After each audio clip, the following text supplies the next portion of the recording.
All right, so today we're really diving into something, well, tragic and incredibly complicated at the same time. Yeah, definitely. It's the disappearance of 43 students from Ayotzinapa in Mexico back in 2014. Right. This whole thing really shook Mexico, and it made headlines everywhere. We're going to try to figure out why. It's one of those stories where you have organized crime and then you have like alleged corruption and then this desperate search for justice.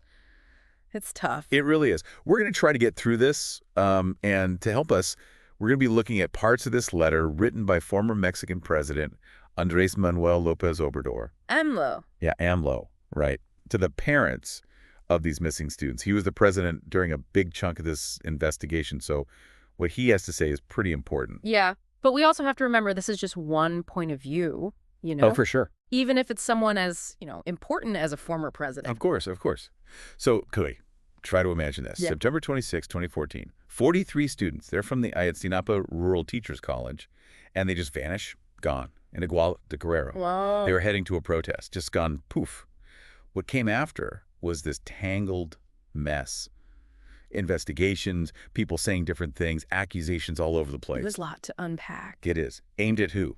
Local police, drug cartels, even the Mexican military. And at first, the official story, the historical truth they called it, was that the students were killed by a drug cartel working with corrupt local authorities and their bodies were burned. Oh. But that story, a lot of people ended up saying it just wasn't true. And that's where AMLO comes in. Right.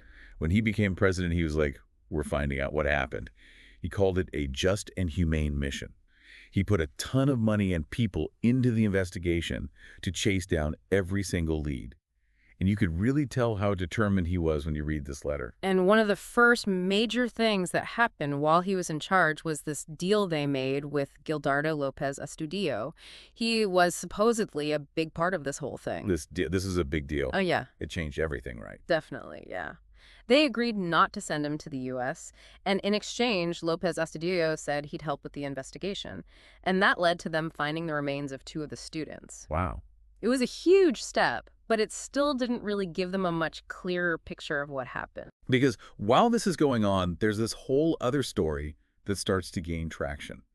And this one, it puts the Mexican military right in the middle of it all. Yeah, and this new version of things, it was partly because of a journalist, Annabel Hernandez.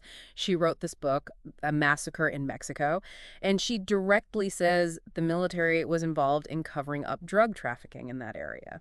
And then, to make it even more complicated, the U.S. Department of Justice, they put out a statement too. They were like, hold on a second, we're not sure the local police could have done something this big on their own.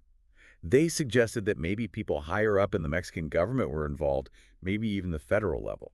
So now you've got the first story, the one they said was the truth, and then you've got accusations about the military and the U.S. is getting involved. It's almost impossible to figure out what really happened. It really is like trying to put together a puzzle, but the pieces keep changing shape. Right.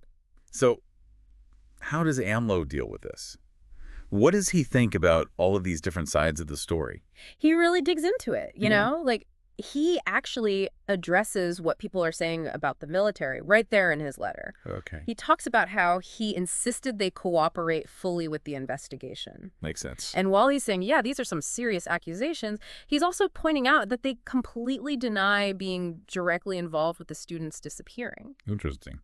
He even says, and I think this is important, he says he's got proof, like documents, showing that he ordered the military to stop, any soldiers or officers who they thought might have been involved from escaping. So it's like he's trying to be really careful. He's acknowledging, yeah, maybe they were involved, but he's not outright accusing them without having solid evidence. Exactly. It's a really tricky situation.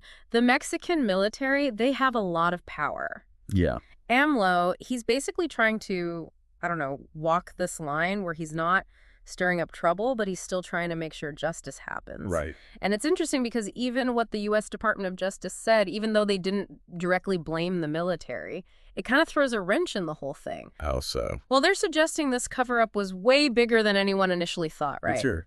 So that just adds another layer of what the heck is going on. Right. It's like on top of everything else. So with all of this going on, did the investigation actually make any progress? Especially with the military now being part of the conversation. It did, but really slowly. Like, sometimes it felt like they were just putting tiny pieces together, you know? But while AMLO was president, they arrested and charged both civilians and people from the military. Okay. And this included 2 generals, which is a pretty big deal. That is huge. He actually emphasizes this in the letter. He says he doesn't think something like that, charging generals, has ever happened in another country. Wow. Yeah, you're right. That really shows how serious this whole situation is and how much he wants to make sure that justice applies to everyone, even the most powerful people. Like he's saying, no one is above the law. Absolutely. And it shows that this whole case goes way beyond just figuring out what happened to these students. It's about dealing with this potential for corruption and abuse of power that seems like it's just built into the system.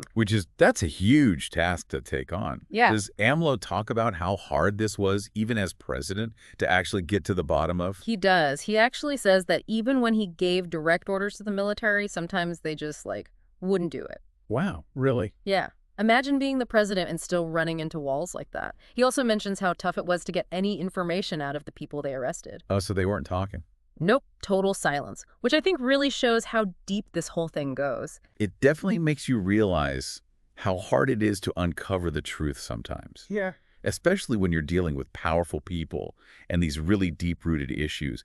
Does he say anything about how that affected the investigation? Yeah, he admits those roadblocks, they really held them back from getting the full story. You can tell from the letter that he's frustrated, like really frustrated. Right. He talks about how there was this lack of cooperation and transparency, and you can just feel how much of an uphill battle this was for him. Yeah. He wanted justice for these families, and it seems like he almost felt like he was failing them. Yeah, it's awful to think about what those families have been through and still going through without knowing everything. So even with all of that, did AMLO manage to make any more progress? Yeah, he keeps saying that the search for those students, it never stopped, not while he was president. He talks about how he personally oversaw things, like having all these meetings with his security team and giving the go-ahead to search tons of places. Now, hundreds. Hundreds of sites, yeah. And when you read what he wrote, you can really tell how much this case meant to him, even with all the setbacks. So he was really in it until the very end. But what happens when a leader, someone who put so much of themselves into trying to get justice for these families, what happens when they're not president anymore? Does everything just stop? That seems to be something AMLO was thinking about, too. Like, you can tell he knows that he probably wasn't going to find out everything that happened while he was in office. Right. But he says he hopes that Claudia Sheinbaum, who became president after him, will keep looking for the truth. He calls it he called it an open file, one that should never be closed. That's powerful. It really shows that getting justice in cases like this, it takes time. You know, it takes a lot of work from a lot of people. But it also makes you wonder, what can we learn from all of this? What can we take away from this whole thing, as messed up and confusing as it is? It reminds us that the truth isn't always easy to find, especially when you've got powerful people trying to hide it. We have to question things, be critical. Don't just believe the easiest answer, especially when something this serious is going on. It really shows you that trying to get justice, it's not simple. It's not a straight line. It's more like, I don't know, trying to get somewhere, but there are all these roadblocks and dead ends. But even with all of that, AMLO, the fact that he never gave up on Ayotzinapa, it shows how important it is to keep investigating and to never lose hope, even when it seems like there's nothing more you can do. Exactly. And I think it makes us think about how we can each help create a world where truth and justice are important, especially for the people who don't have a voice anymore, the ones who've been forgotten. Yeah, that's a lot to think about. Thanks, everyone, for joining us for this look into the Ayotzinapa case. It's complicated, but it's a story we need to keep talking about. Until next time.